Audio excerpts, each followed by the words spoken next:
గడచిన 5 సంవత్సరాలుగా చూసాం.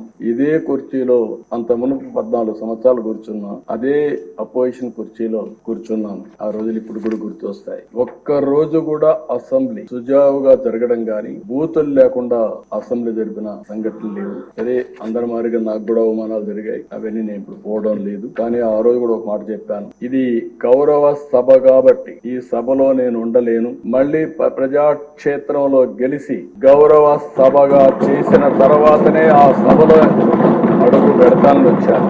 ఈ రోజు అందరం కూడా దీన్ని గౌరవ సభగా చేయడం కోసం ప్రజాప్రతినిధులుగా మనందరం ఈ సభ ఔన్నత్యాన్ని, గౌరవాన్ని కాపాడవలసిన బాధ్యత మనందరి పైన ఉంది. ఇక్కడుండి నిన్నటి వరకు మీరు ఏది మాట్లాడిన చలామణి అయింది, కానీ ఇప్పటి నుంచి ఆ కుర్చీలో కూర్చున్న తర్వాత ఆ కుర్చీ గౌరవాన్ని కాపాడుతూ మీ గౌరవాన్ని పెంచే విధంగా మీరు ముందుకు పోవాల్సిన అవసరం ఉందని చెప్పి కూడా డిప్యూటీ స్పీకర్ గా వారిని కోరుతున్నా.